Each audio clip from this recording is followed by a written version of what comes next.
Hey guys, I'm Andrew Henderson from Nomad Capitalist, nomadcapitalist.com here in Tbilisi, Georgia. And in this video, I want to talk about using a second passport to get visa-free access to a specific country. And in this video, I'm going to talk specifically about how to gain visa-free access to China.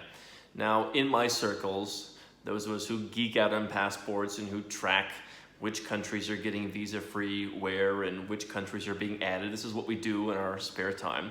One of the things that we talk about is the somewhat elusive white whale, the ability to have a passport that gives you visa-free access to China, which has historically been very difficult. Most people need a visa. Now, this video will be of interest to two folks.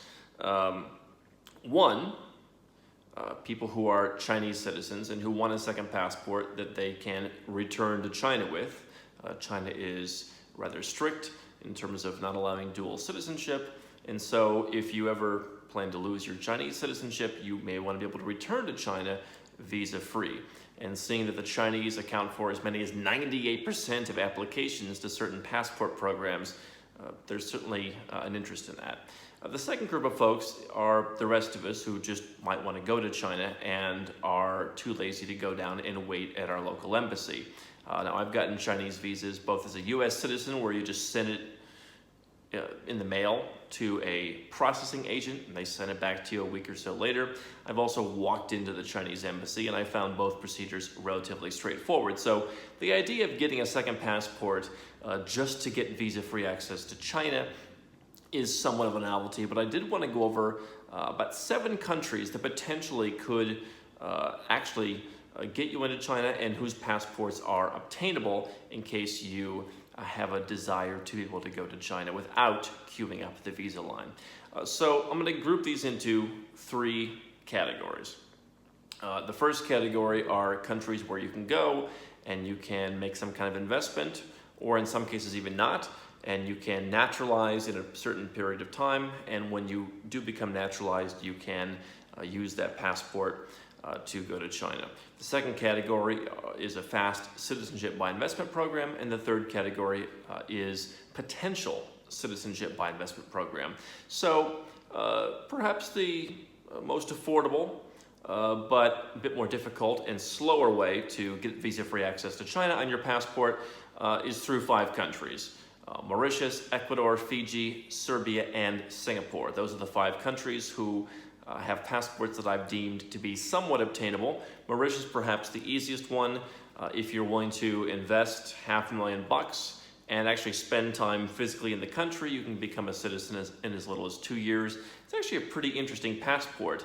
The #1 most powerful passport out of all the African passports, one of only 2 African passports that gives visa-free access to Europe, and it has a lot of kind of interesting visa-free channels. Now, the problem for many of our viewers is, #1, the investment is substantial enough that there may be better options elsewhere. #2, you do actually have to spend time there, and it's not exactly close to that many things. Other programs include Ecuador, which has recently increased the amount of time you need to spend in their country to be naturalized. Even though you can't be naturalized in as little as 3 years, you need to spend most of that 3 years there. So if you're looking for a place to live, then Ecuador is a place where you can do that. Serbia, if you're married to a Serbian, 3 years. If you're not, 5 years. Again, you need to spend time there. The police actually do check. I've had a lot of experience in Serbia. If you want to spend time there, not the worst place to be, you can eventually get access to both Russia and China with a Serbian passport. Even though I think that the naturalization process may be a little slow. Singapore is a country where we've talked about in the past that it's become much more difficult. I know naturalized Singaporeans, and they can attest, as can I, over the last 4 or 5 years, the immigration process has become far more difficult. Singapore also comes with the challenge that you have to give up your other citizenships. It comes with the challenge of military service for some folks, or at least for your children. So that's definitely a concern. And Fiji, if you're looking for countries in the middle of nowhere to live, you can spend 5 years in high-tax Fiji. So The challenge with all of those countries is that in order to naturalize, you technically should be paying taxes because they're all going to require you to have a residence in the country that actually gets you on their tax radar. So that's definitely a challenge, as well as the challenge of naturalizing in some countries. If you want to speed up the process to get visa-free access to China, Grenada offers a citizenship by investment program. We've got a separate video about that here on our channel. It's one of the 5 Caribbean CBIs, as they're called, where you can make a donation or make an investment in real estate, and you can get a passport in a matter of months. And so Grenada is interesting in that it's the only CBI program that gives you access to the US E2 treaty to get into the United States. It gives you access to Russia. It gives you access to China. So a lot of folks, especially the Chinese folks who comprise almost 100% of the applications recently in Grenada, are looking for a backdoor into the US, and they're looking for a backdoor into China visa-free.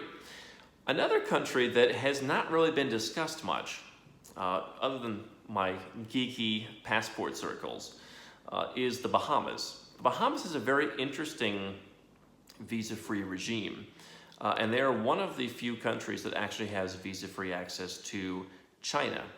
Now the Bahamas, there have been some rumors that they would introduce their own kind of hybrid citizenship by investment program, perhaps similar to Malta's, where you actually have to spend a decent amount of time living in the country. And I've heard rumored amounts of as much as $5 million invested in the country. The Bahamas is no joke. They've got perhaps the best passport of any sovereign nation in the Caribbean outside of the British overseas territories. I would actually even say it's better because they have US access. And that may be the case in the future. They may come in and offer a super high level citizenship by investment program. No details have come out from the country yet, but these are just some of the things that are rumored. And so if they were to come out with a program, that would be another way to get it. What would be the advantage of doing that over just going to Grenada? I'm not entirely sure. But again, this to me seems like a real novelty, even if you are a Chinese citizen or to be former Chinese citizen. I don't necessarily see the issue. And I think that the reason a lot of Chinese citizens go to Grenada is not because of China visa-free, but because of the US E2 program. I think that's pretty well ascertainable. So, the bottom line is that there are other countries that may be more useful for having visa-free access to. Russia is definitely one of those. We'll have another video on our channel about countries and passports that can get you into Russia. I'd say their visa process is a lot more strict. For China, it's a big country. They've got embassies practically everywhere. Provided that you have the right passport residence combo for one of these countries, I think it's probably a lot easier just to go and pay the 30 or 40 bucks that most of us pay to get the visa. But in case you're trying to collect them all for your visa-free passport portfolio, those are 7 countries that can or may be able to help you do that. Definitely subscribe to our channel if you're new here. We have lots of videos on second passports, how to use them for all sorts of things, from visa-free travel to tax strategies, to simply living the nomad capitalist lifestyle, to being free, having a plan B. Definitely subscribe, and when you're done with that, definitely check out nomadcapitalist.com for a lot more resources.